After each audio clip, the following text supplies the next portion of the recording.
welcome to the I'm Healing podcast. I'm your host and healer, Iris L. Mendez of ILM Healing Solutions. Thanks for tuning in to episode 12, Healing and Ayurveda. Let's heal. Thanks everyone for tuning in. Today I am excited because I have a special guest, and her name is Angela Perger. Angela, welcome. How are you doing today? Hi, I'm so excited to chat with you today. Thank you for having me. Yeah, I'm super excited to have you on. I'm kind of like fangirl here, kind of excited because I have so many questions that I want to ask you, and just glad that you could exchange energy here today. So thank you for being here. So why don't we go ahead and just introduce you, so you tell me a little bit about who you are, what your offerings are, and how people can find you. Okay, thank you. Well, my name is Angela Perger, and my website is simpleayurveda.com. And I have been a yoga teacher for about 10 years, and I used Ayurveda to heal from ulcerative colitis and a rare liver autoimmune condition. So I share Ayurveda for everyday life because it can be a little bit confusing when you first learn about it, or if you try to Google it or research it. So I just really break it down and pull apart the main focus, or like what the teachings are trying to give us, so that they can be applied for modern life.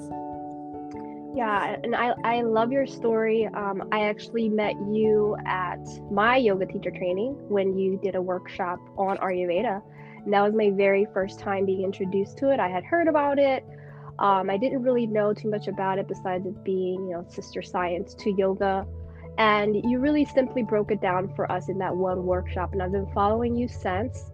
I've also been a part of some of your workshops and courses that you have through your Simple Ayurveda Collective on your website and membership, which is awesome.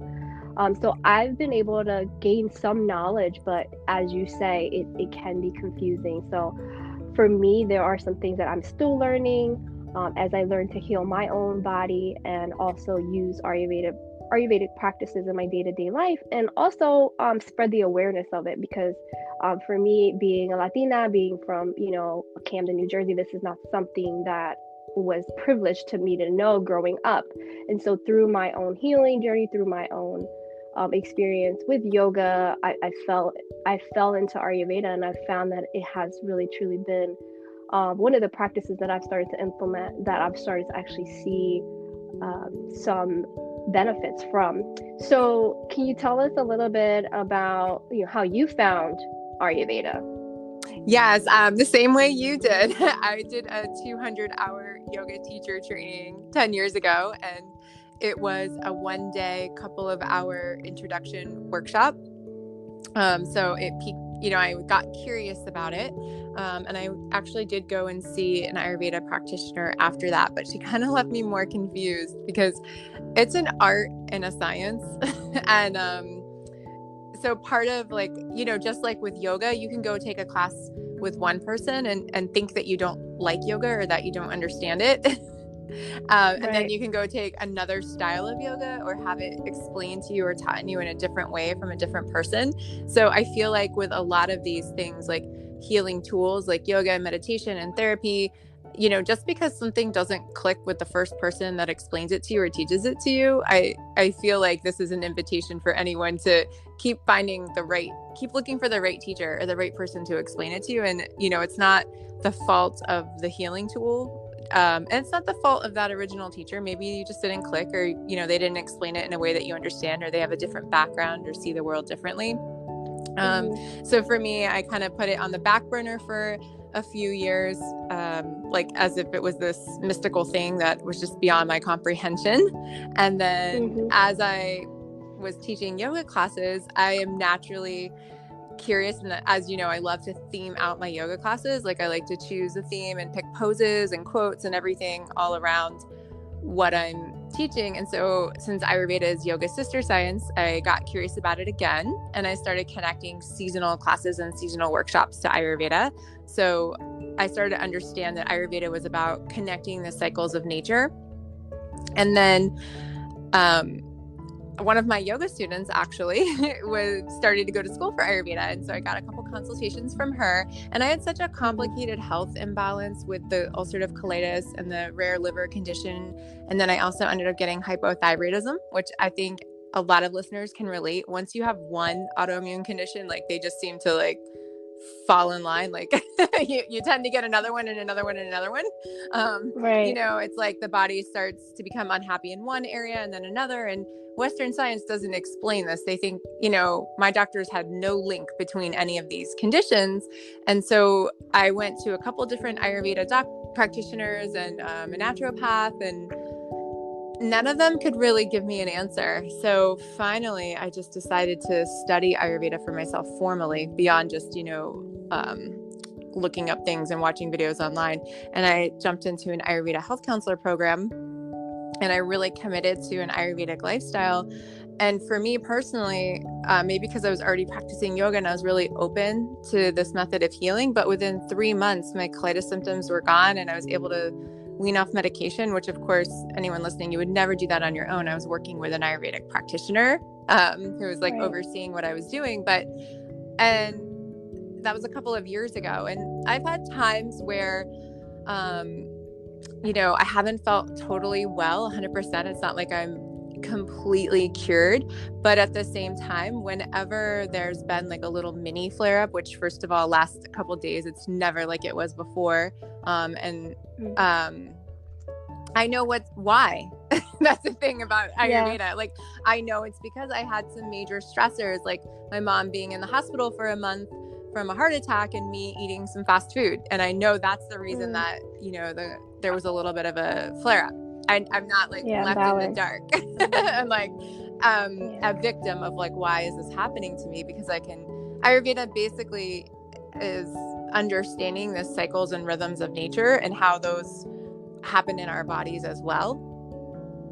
And I think, so once I studied and once I felt how powerful it was in my body, it's like I couldn't go back to not practicing it and not talking about it and sharing it. And so that's why I ended up starting my own podcast, the Simple Ayurveda podcast. And I started teaching courses for yoga teachers because a big piece of it was the way that I was practicing yoga before was actually contributing to my imbalance.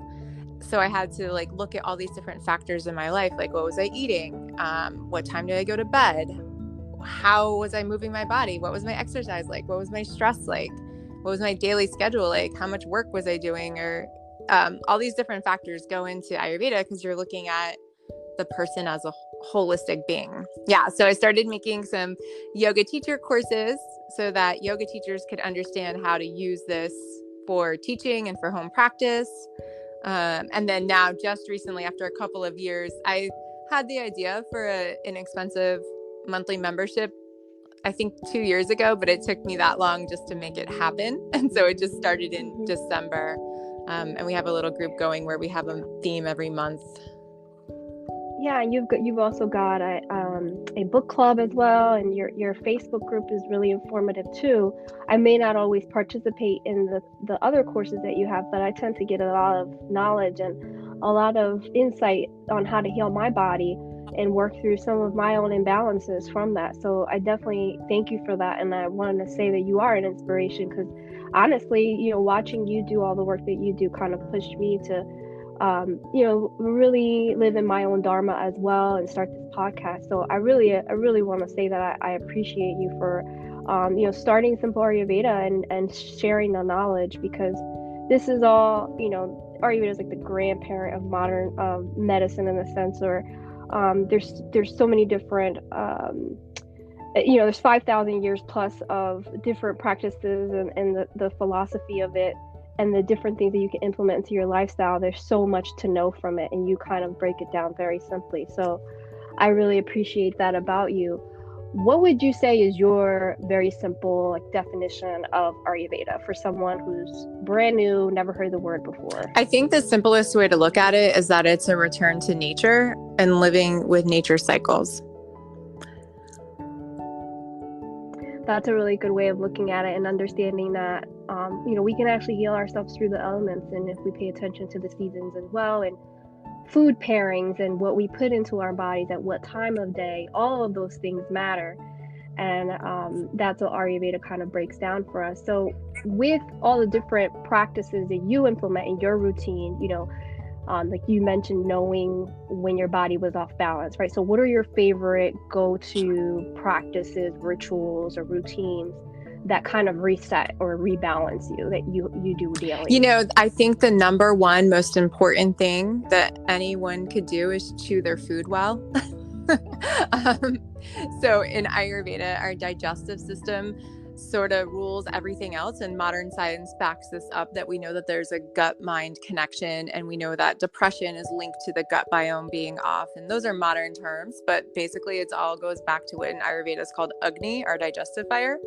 And so when that's not functioning well, it's like everything else slides out. So the very first most important thing you can do in practicing Ayurveda is chewing each bite to liquid mush. So you don't need to count like how many chews or anything like that, but it's just when you're eating. And it sounds so simple, but I can tell you that before I really dove deep into Ayurveda, I wasn't doing that because I was driving and eating. I was talking and eating. I was going on lunch dates and eating. Not that you can't have a lunch date, but just notice, like, are you really wrapped up in your conversation that you're not even paying attention to your food? So it's like, right. That's like a very simple first step that, simple doesn't mean easy. So there's that. And then second of all is the daily rhythm. So, our modern life can be like kind of crazy. And we have all of these artificial things like computer screens and electricity and lights and all that make our life more comfortable. And obviously I love all that because I have an online business and I like to connect with people through the internet. But at the same time, if we look at what's happening in nature, like the sun rises at a certain time every day and the sun sets at a certain time. And there is a peak of the day that is like bright sunshine. And notice the animals are usually like kind of resting during that time. They're up in the morning, they're up in the evening, and, like settling down. And there's like this arc to the day. So just doing what we can to create a daily rhythm where we eat at the same time. Like I use a window. So I eat breakfast between 7 and 8 a.m. and then eating lunch closest to noon. So I try for between 11 and 1. And then I try to eat dinner between 5 and 7 p.m. There are instances where I might eat later if it's a special occasion or I got invited somewhere. But I really try not to for a regular thing, because when you eat at the same time every day, it's like your body knows food is coming. Your nervous system can relax, which that reduces stress that we don't even know we're putting on ourselves when we eat at random times.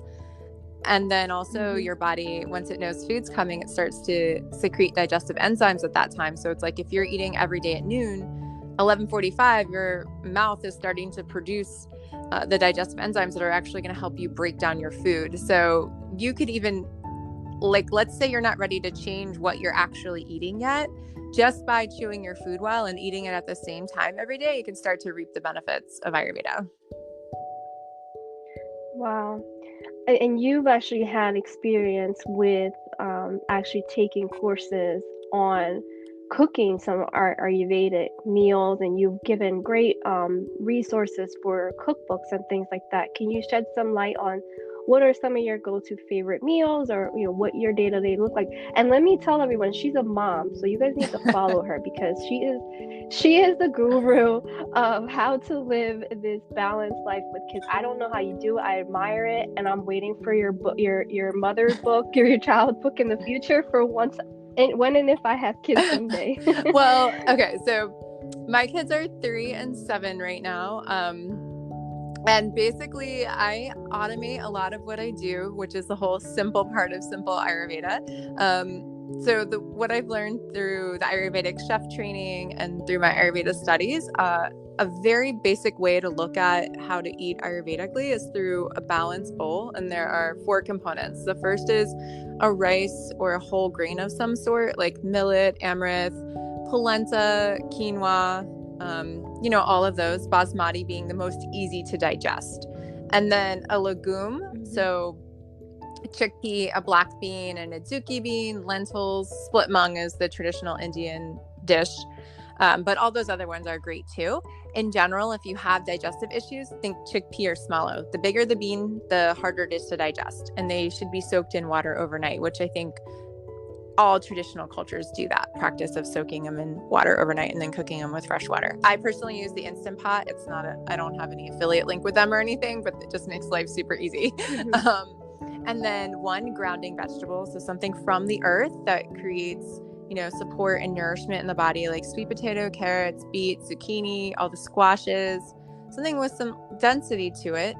And then one detoxifying vegetable, like a leafy green, broccoli, a cabbage, those 4 components, that's what I eat for lunch and dinner most days. And then I just like to add fresh herbs or olive oil on the top, lemon juice, lime juice, tahini, whatever toppings. So it's great. And I love how you brought up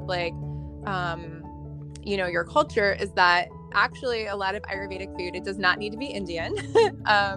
So my veggie bowl, I rotate through different flavors. Like Mexican night is a huge favorite at my house, because if you think about this balance, the messy Mexican bowl. bowl. So we'll do like black beans, rice, and then guacamole, because an avocado is sort of like a grounding veggie, right? It's very dense. And then like a cabbage, we'll just like saute the cabbage, sort of make like a cooked slaw with it. And then cilantro and lime, and that's like everybody's favorite around here. And then to make the kids or other people happy, you could add chips or cheese quesadilla or whatever with it. But if you are trying to heal yourself and you have digestive issues, you can skip that and just keep with that basic bowl. And all of these different practices, how you eat, what you eat, they're all based off of your doshas, right? So if you guys go to her website, she actually has a modern version of it. You sign up with your email, and I think that's a really great tool in comparison to some of the other ones.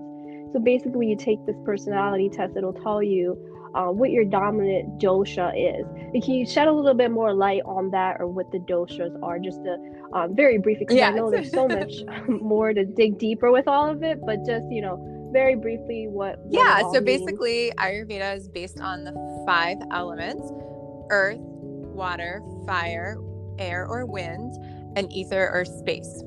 And then from those 5 elements that exist in nature, they form 3 types of energy. So that's the Vata, Pitta, Kapha that most people have heard of if they've heard of Ayurveda. So Vata is a combination of wind and empty space.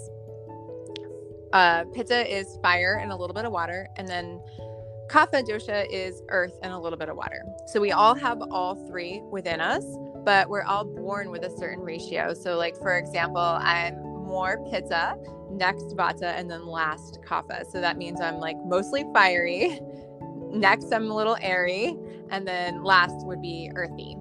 So everyone has all 3 doshas within them. And then it's the purpose of figuring out what one you have the most of is so you can use it as a tool to help you stay in balance. So knowing that I'm a fiery person and knowing that I tend to overwork or I tend to be very intense, then I can use that as a tool because in Ayurveda, like attracts like and opposites create balance.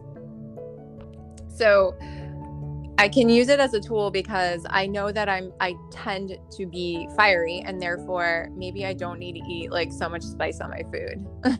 So that's how that works. Or say someone's earthy, they have a lot of Kapha dosha. So earth and water, they have a stockier body type. They're more likely to chill out and not want to exercise, but they actually need to exercise more than the other 2 because their body's going to hold on to nutrients more. So basically, when it comes to Ayurveda, a lot of stuff could be applied to anyone. We all would do well chewing our food. We all would do well going to bed at the same time every day. We all would do well eating those 4 components to the bowl. But then there's a refining process that happens when you figure out what type of body you have or what type of imbalance you have. When it comes to trying to start to implement these sort of things with your family, I think as the parent, it's always better if you start with yourself first, rather than okay, we're going to change all these things in our household. So just this is where there are just general recommendations for everyone, but then you really can look at like what's sort of causing you the most stress right now, so you can address those things first. If your schedule's all over the place, I would highly recommend that you create set meal times, especially if you've been thrown into homeschooling or you're home with your kids all day and things feel chaotic. Then I would create set meal times first. Another basic step toward using Ayurveda Heal is knowing that your digestive fire is strongest in the middle of the day, because the sun sort of helps that fire. So Ayurveda suggests that we eat less heavy foods in the morning and then like less heavy foods in the evening, and to eat like your biggest or heaviest meal midday. So this was a shift for me from eating something like a salad for lunch and then cooking a big dinner, right? So instead I'll try to have that bigger meal at lunch. And also, personally, I don't eat salad anymore unless it's just a little side thing. I don't make it, but if I go out to eat it served to me, I might eat it, but it's just harder to digest. So once you start chewing your food and paying attention, you'll feel in your body if things aren't digesting, and that's a clue to not eat that, at least for a little while until you can heal. Some simple Ayurveda style breakfasts are oatmeal. I like to eat cooked rice. Like I'll make extra rice at dinner the day before, and then I'll heat that up in a pan with some spices like cinnamon and cardamom for breakfast. So that's like super quick and easy, and it's light, but it's nourishing. So yeah, I think mamas need to start with themselves first and then just slowly implement the practices with their family. And I always joke around that like the best way to get your kids or your family on board with Ayurveda is they don't even know they're doing it. Like one of my teachers, sometimes people are intimidated by that word Ayurveda, just like they're intimidated by the word yoga. So, and a lot of yoga teachers I know now will use movement or mindfulness to entice, without scaring someone away from yoga. And so it's the same thing with Ayurveda. We're just practicing intentional awareness with food and with our lifestyle choices. So we don't have to like overhaul everything. It's really just noticing. Another key piece to using Ayurveda is care of the senses, like sight and hearing and, your five senses. And so with Ayurveda, it's really like not about burning out the senses. So just noticing like, is the music too loud? Is that irritating your your mind or your body? Have you been watching too much TV or too much screen time? Is that irritating your eyes? And knowing when to back off and just like getting out in nature or resting or meditating with your eyes closed. And when you do that for yourself, then you can naturally start to infuse that with your family and, creating like less screen time for them or doing things together that are easier on the senses.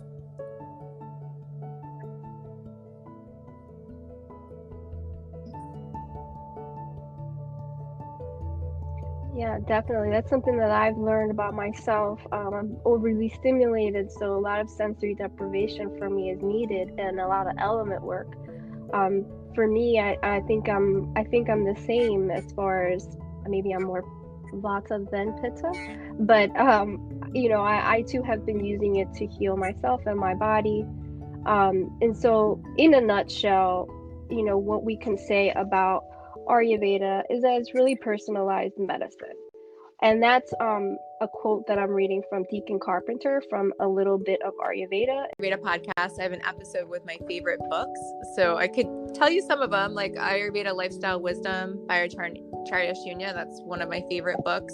That one's a more spiritual book. So if you are into the spiritual side of Ayurveda, if not, Healing Your Life on the Path of Ayurveda by Dr. Mark Halpern is my go-to that just really breaks down the doshas, understanding this Vata, Pitta, Kapha and all the different aspects as far as like everything from home decor to food to hobbies to types of music to listen to. It's an awesome book. We've done the book club on it, and I want to circle back and do the book club again because there's just so much depth to it.